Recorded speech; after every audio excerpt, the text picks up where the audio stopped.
ലക്ഷ്മി വർക്കിലേക്ക് സ്വാഗതം. ഞാൻ പറയാൻ ഇരിക്കുന്ന ഒരു റേഡിയോയും കൂടെ നന്നാക്കാൻ വന്നു. അപ്പോൾ ഒരു ന്യൂ ജനറേഷൻ ഒരു ആളാണ് കൊണ്ടുവന്നത്, ഒരു പയ്യനാണ് ഇവിടെ കൊണ്ടുവന്നത്. പുള്ളിക്കാരൻ വെറുതെ നാക്കറി വഴി ഒന്ന് നടന്നപ്പോൾ അവിടെ ഒരു റേഡിയോ ഇരിക്കുന്നു. പുള്ളി അത് വില ബേസ് കഴിഞ്ഞ് മേടിച്ചു. അപ്പം ഈ ന്യൂ ജനറേഷൻ പിള്ളേർക്കും റേഡിയോയുടെ താല്പര്യമുണ്ടെന്ന് എനിക്ക് തോന്നുന്നു. അയാളെ കണ്ടിട്ട് അയാൾ പറയാണ്, പഴയ കാലത്തെ റേഡിയോ അല്ലേ ചേട്ടാ, വീട്ടിൽ കൊണ്ടുവച്ച അമ്മയും അപ്പനും ഒക്കെ പാട്ട് കേട്ടോളൂ എന്നും പറഞ്ഞാൽ എൻ്റെ അടുത്ത് കൊണ്ടു തന്നത്. അതൊന്ന് ശരിക്ക് വൃത്തിയാക്കി പാടിച്ചു തരണം എന്നൊക്കെ പറഞ്ഞ് എൻ്റെ അടുത്ത് കൊണ്ടുവന്നിരിക്കുകയാണ്. ഇതാണ് സെറ്റ്, ഫിലിപ്സ് റേഡിയോ ആണ്. ഇത് വന്നിട്ട്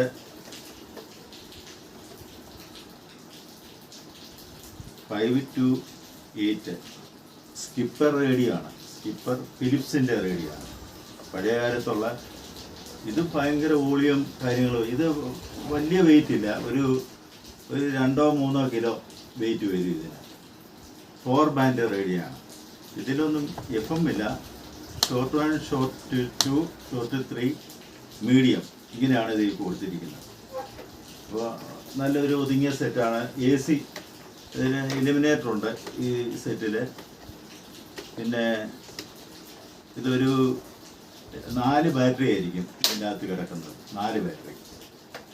അപ്പോൾ ഇത് സൂചിയൊക്കെ തിരിയുന്നുണ്ട്. ഇതിനിപ്പോൾ എന്താ കുഴപ്പമെന്നുള്ളത് നാളെ തന്നെ ഇത് നോക്കണം. നോക്കിയെങ്കിലും നമുക്ക് മനസ്സിലാക്കാൻ പറ്റുള്ളൂ. അപ്പോൾ ഇത്രയൊക്കെ ഉള്ളൂ പറയാനായിട്ട്. ഇനിയിപ്പോൾ എല്ലാം റെഡിയാക്കിയിട്ട് വേറെ ഉണ്ട് പണികൾ. 2 പണികൾ വന്നിട്ടുണ്ട്. റേഡിയോ ശരിയാക്കാനുണ്ട്. പിന്നെ നാളെ ഒരു പാർട്ടി റേഡിയോ കൊണ്ടുവരാമെന്ന് പറഞ്ഞു. ഇവിടെ അടുത്തുള്ള ഏറ്റുമാനൂർ അടുത്തുള്ളതാണ്. ഒരു വാൽവ് സെറ്റാണ്. അദ്ദേഹത്തിൻ്റെ അച്ഛനും അമ്മയൊക്കെ കേട്ടുകൊണ്ടിരുന്ന റേഡിയോ ആണെന്നാണ് ഇന്ന് എന്നെ വിളിച്ചു പറഞ്ഞത്. അപ്പോൾ അദ്ദേഹം നാളെ കൊണ്ടുവരും.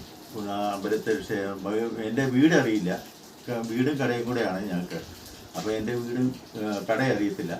ക്ഷേത്രത്തിൻ്റെ അവിടെ വരാം, ചേട്ടനെ അവിടെ ഒന്ന് വരണം എന്നാണ് പറഞ്ഞിരിക്കുന്നത്. നാളെ തന്നെ അദ്ദേഹം കൊണ്ടുവരും. അത് നിങ്ങളെ ഞാനൊന്ന് കാണിക്കാം. വാല്യൂ സെറ്റാണ്. അപ്പോൾ ഇത്രയൊക്കെ ഉള്ളു പറയാനായിട്ട്. ഇനിയിപ്പം അടുത്ത വീഡിയോ നമുക്ക് കാണാം. ഓക്കെ.